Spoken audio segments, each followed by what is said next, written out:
Assalamualaikum warahmatullahi wabarakatuh. Kami dari kelompok 4 Analis Kesehatan B Universitas Muhammadiyah Palangkaraya yang beranggotakan saya Fira Wirianti Safitri, Saya Nur Afifah. nama saya Hanifah Wardani, Nama saya Osvalina Wilujeng. Saya Pramesti Tribuana Tunggaldewi. Nama saya Reza Brian Nugraha. Saya Priyanti. Nama saya Nadia Rizky Ananda. Halo, saya Iswati. Di sini kami akan menjelaskan apa itu laboratorium beserta akreditasinya. Menurut Kamus Besar Bahasa Indonesia, laboratorium adalah tempat atau ruang tertentu yang dilengkapi peralatan untuk melakukan percobaan. Sedangkan menurut Permopan nomor 3 tahun 2010, laboratorium adalah unit penunjang akademik pada lembaga pendidikan berupa ruangan untuk kegiatan pengujian dengan menggunakan peralatan dan bahan berdasarkan metode keilmuan tertentu. Berdasarkan definisi tadi, dapat disimpulkan bahwa laboratorium atau yang disingkat lab adalah suatu bangunan yang di dalamnya dilengkapi dengan peralatan, bahan-bahan berdasarkan metode keilmuan tertentu untuk melakukan percobaan ilmiah, penelitian, praktek, pembelajaran, kegiatan pengujian, kalibrasi, dan atau produksi bahan tertentu. Fungsi dari laboratorium menurut Anonim 2003 yakni 1. Laboratorium sebagai sumber belajar. Tujuan pembelajaran fisika dengan banyak variasi dapat digali, diungkapkan, dan dikembangkan dari laboratorium. Laboratorium sebagai sumber untuk memecahkan masalah atau melakukan percobaan.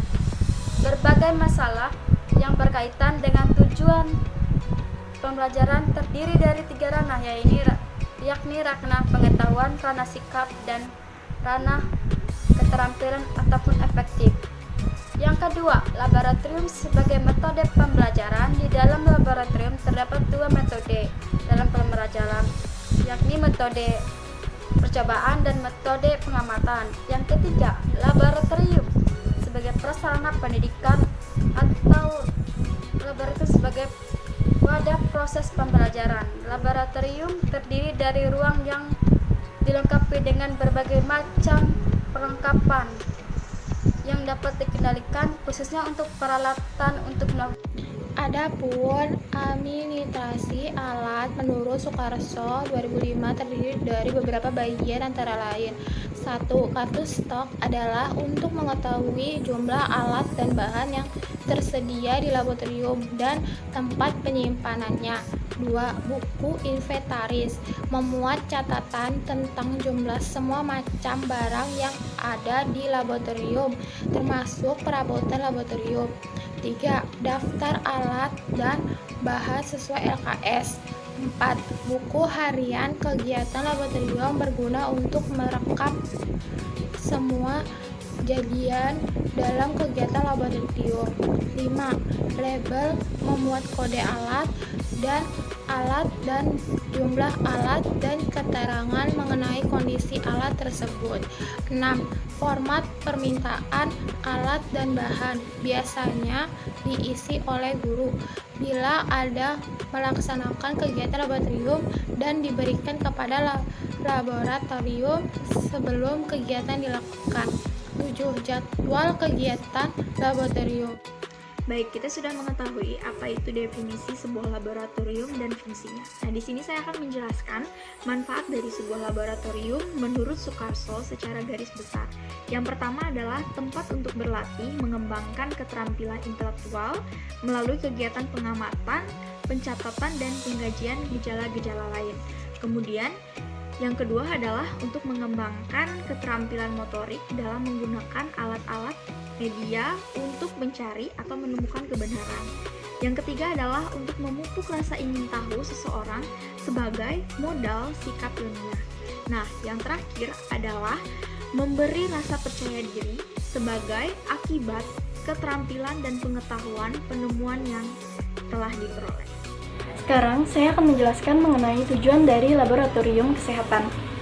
Tujuannya yaitu untuk mencapai terselenggaranya pelayanan laboratorium kesehatan secara berhasil guna dan berdaya guna dalam rangka mencapai derajat kesehatan masyarakat yang setinggi-tingginya, yang dapat dicapai melalui pembinaan, pengembangan, dan pelaksanaan, serta pemantapan fungsi-fungsi administrasi kesehatan yang didukung oleh SIK atau Sistem Informasi Kesehatan, serta Hukum Kesehatan. Pelayanan laboratorium kesehatan diarahkan untuk mencapai sasaran, yaitu yang pertama, terpenuhinya akreditasi lembaga laboratorium kesehatan. Yang kedua, tercapainya sertifikasi personil UPTD Labkesda. 3. Terpenuhinya persyaratan sarana dan prasarana sesuai standar pelayanan. Yang keempat, terpenuhinya standar pelayanan penunjang diagnostik lainnya. Dan yang kelima, menjadikan UPTD Labkesda sebagai fasilitas pelatihan teknis kelaboratoriuman. Pelayanan laboratorium saat ini diselenggarakan oleh berbagai jenis laboratorium di berbagai jenjang, baik itu pemerintah ataupun swasta, termasuk pelayanan laboratorium yang ada di puskesmas, klinik, ataupun rumah sakit itu memiliki kemampuan yang berbeda-beda sesuai dengan tugas, fungsi, dan mutu layanannya. Nah, dengan adanya akreditasi, maka laboratorium didorong untuk melakukan tugas dan fungsinya sesuai dengan standar yang telah ditetapkan, sehingga mutu layanan dapat bertanggung jawab dan memberikan kepuasan kepada masyarakat atau pengguna jasa laboratorium. Melalui akreditasi ini, setiap laboratorium pun dipacu untuk memenuhi standar yang telah ditetapkan, sehingga dapat memberikan pelayanan yang bermutu atau berkualitas dan dapat dipertanggungjawabkan.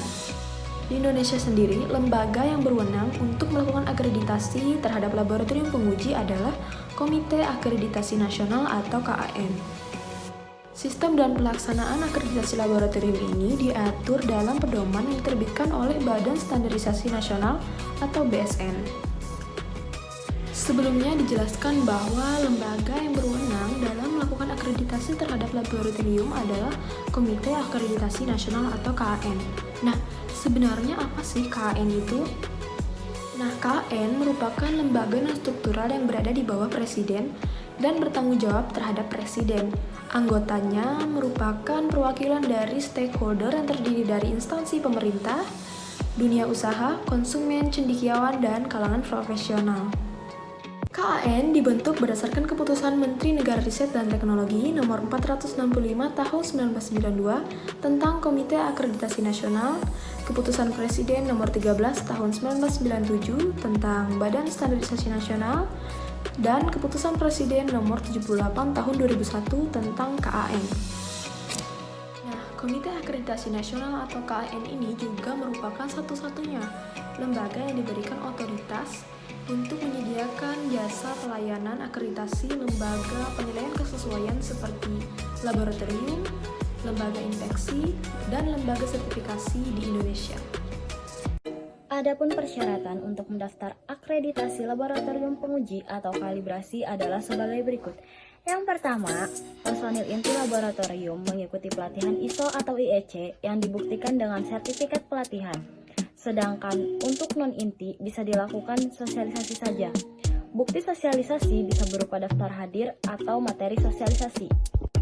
Yang kedua, laboratorium sudah mempunyai panduan mutu berdasarkan ISO atau IEC dan sudah diterapkan di laboratorium minimal 3 bulan. Yang ketiga, laboratorium mempunyai legalitas hukum dan disampaikan ke KAN sebagai lampiran permohonan akreditasi. Yang keempat, laboratorium telah melakukan laporan audit internal dan kaji ulang manajemen serta menyampaikan laporannya tersebut ke KAN sebagai lampiran permohonan akreditasi.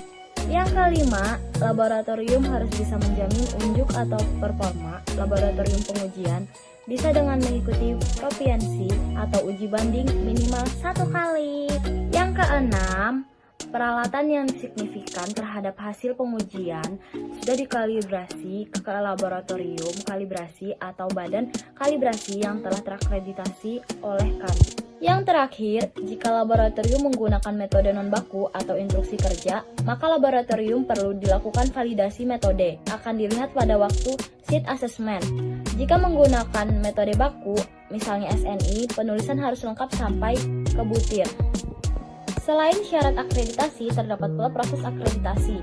Apabila laboratorium berminat untuk diakreditasi, maka laboratorium menyerahkan surat permohonan dengan dilampiri dokumen sebagai berikut. Yang pertama, bila laboratorium memerlukan, KAN dapat memberikan penilaian awal atau pra-assessment dengan mengirimkan 1 orang asesor kepala yang ditunjuk oleh eksekutif senior dengan biaya seperti pada struktur biaya yang ada.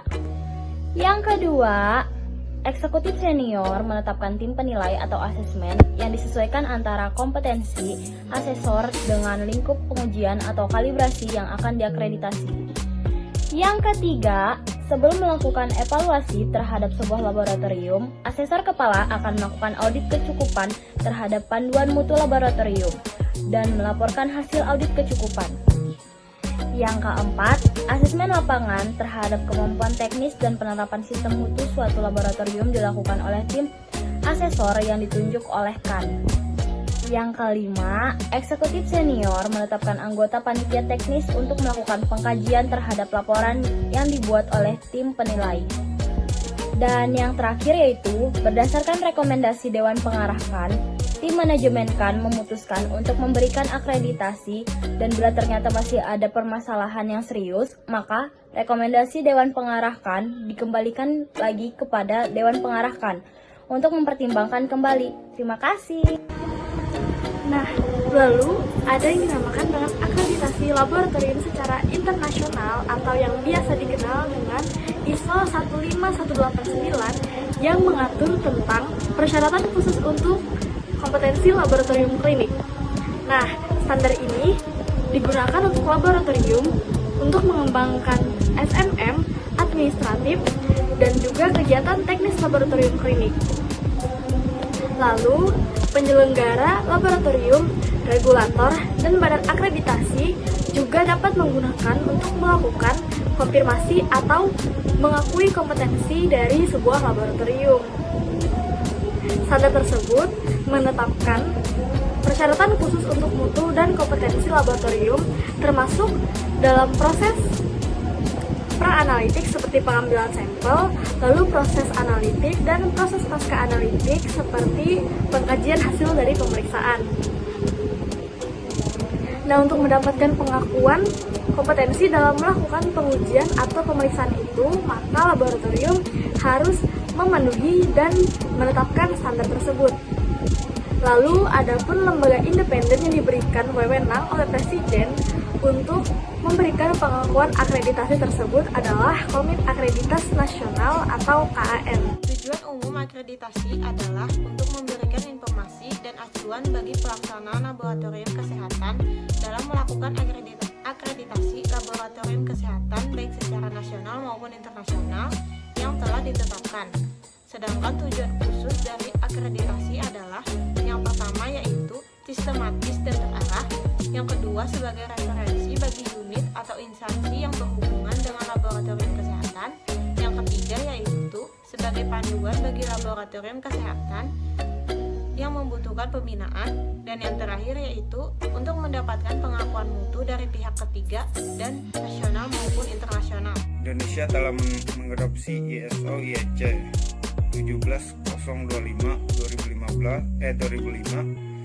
menjadi ISN ISO IEC 17025 2008. Persyaratan umum kompetensi laboratorium penguji dan laboratorium kalibrasi melalui Badan Standarisasi Nasional atau disingkat BSN pada tahun 2008. BSN merupakan lembaga yang ditunjuk oleh pemerintah untuk menyusun, mengadopsi, merevisi, dan mengesahkan standar nasional SNI. Sedangkan Komite Akreditas Nasional atau disingkat KAN adalah lembaga yang ditunjuk pemerintah untuk melakukan akreditasi terhadap laboratorium dan badan sertifikasi. Satu-satunya lembaga akreditasi di Indonesia yang berwenang melakukan akreditas adalah KAN. Sertifikasi untuk laboratorium penguji dan laboratorium kalibrasi yang dikeluarkan oleh KAN sudah diakui oleh negara Asia Pasifik. Manfaat penerapan menjelaskan tentang manfaat penerapannya dan akreditasi ISO IEC 17025. Pengurangan risiko memungkinkan laboratorium untuk menentukan apakah personel melakukan pekerjaan dengan baik dan benar atau sesuai dengan prosedur yang sudah ditentukan. Yang kedua adalah komitmen untuk semua personel laboratorium sesuai dengan kebutuhan pelanggan. Yang ketiga adalah perbaikan terus-menerus sistem manajemen laboratorium. Nomor 4, pengembangan keterampilan personel melalui program pelatihan dan evaluasi efektivitas kerja mereka. Dan kelima adalah meningkatkan citra serta meningkatkan kepercayaan dan kepuasan untuk pelanggan. Pengakuan internasional melalui perjanjian saling pengakuan antara badan akreditas di berbagai negara. Nomor 7 adalah menghindari kesalahan dan pengulangan dari proses pengujian atau kalibrasi. Pengurangan pengaduan dan keluhan pelanggan. Yang ke-9, keuntungan dalam bidang pemasaran jasa laboratorium. Yang ke-10, perbandingan kemampuan dari laboratorium.